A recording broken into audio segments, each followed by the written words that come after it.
You get the like, you eat the snack, you buy the thing. And for a moment, it feels good. A spark lights up your brain, a rush fills your chest. But 5 minutes later, it's gone. You're already searching for the next hit, the next scroll, the next taste. This is the cycle of quick dopamine. A cycle that promises pleasure, but leaves you emptier than before. And here's the truth. Quick dopamine is not evil. It's part of being human. Your brain is wired to reward you when you pursue something that keeps you alive. But in today's world, your reward system has been hacked. You're not getting rewarded for surviving or thriving. You're getting rewarded for consuming endlessly, without ever feeling full. Think of it like breadcrumbs scattered across the floor. You pick one up, taste a little sweetness, and then chase the next, and the next, and the next.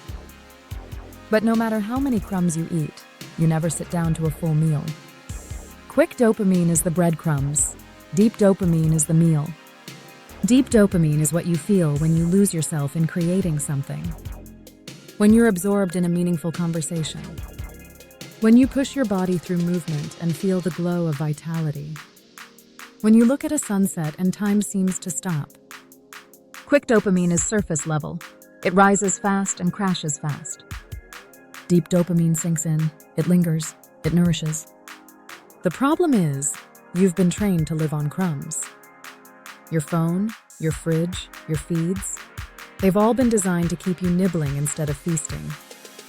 And the longer you live in that cycle, the more starved your soul becomes. But liberation is possible. You don't have to quit dopamine. You don't have to quit pleasure.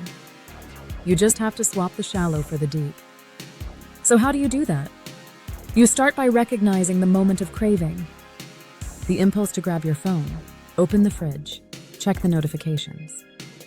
In that tiny space between urge and action lies your freedom. Most of the time you miss it because the cycle feels automatic. But if you catch it, even once, you can redirect it. Instead of feeding it with crumbs, you can feed it with a full meal. Here's what that looks like. The next time you feel the itch to scroll, don't. Instead, put your phone down and step outside. Breathe. Notice the air on your skin, the way the world moves without you. That first moment might feel boring, uncomfortable, unbearable even. But if you lean in, something shifts. Your mind begins to settle. The hunger quiets. And in that quiet, a deeper satisfaction emerges. You've just swapped quick dopamine for deep dopamine. Or imagine this. You feel the urge to eat something sweet out of boredom. Instead of grabbing a cookie, you pick up a pen and write a single page of thoughts, or you draw, or you sing. It doesn't matter if it's good. What matters is that you created instead of consumed. The satisfaction you feel won't hit you like sugar, but it will last longer, sink deeper, and remind you that you're capable of more than chasing crumbs. The more you practice this swap, the more you rewire your brain. You begin to teach your nervous system that fulfillment is found not in the quick hit, but in the deeper engagement. That true liberation is not the absence of craving, it's the ability to channel it into something meaningful. And to help you feel this shift directly, I want to invite you into a simple experiment. Not 7 days, not 30, just 1 hour. I call it the Liberation Hour. Here's how it works. For 1 hour, choose a craving you normally indulge quickly. Your phone, a snack, a show. When the craving arises, resist it just long enough to redirect it. Replace it with one deep action. Read 10 pages of a book. Stretch your body. Write a journal entry. Play music. Call someone you love. Anything that requires engagement instead of escape. That's it. 1 hour of swaps. 1 hour of practicing liberation. At the end, ask yourself, how do I feel? What stayed with me longer? The quick hit I denied, or the deep experience I created? If you do this sincerely, you'll see that deep dopamine not only lasts longer, it feeds a part of you that quick dopamine never touches. Because here's the truth. Liberation doesn't come from quitting dopamine. It comes from remembering what you really hunger for. Not another like, not another scroll, not another bite. You hunger for connection, for creation, for awe, for life itself. Quick dopamine distracts you from that hunger. Deep dopamine satisfies it. And when you start to live this way, your entire world changes. You stop chasing and start dwelling. You stop consuming and start creating.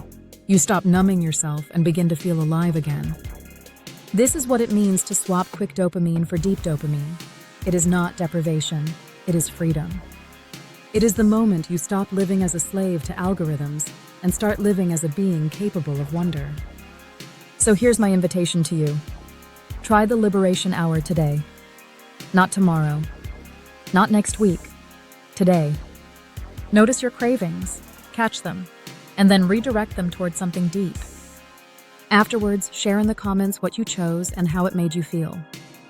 Your story might inspire someone else to try. The world will keep feeding you crumbs, but you have a choice. You can keep nibbling endlessly, or you can sit down to a full meal. You can keep chasing the quick, or you can claim the deep. The path of liberation is not complicated. It begins in the smallest of choices. The choice to trade what fades for what fulfills. The choice to swap quick dopamine for deep dopamine. And in making that choice, moment after moment, you don't just change your habits, you change your life.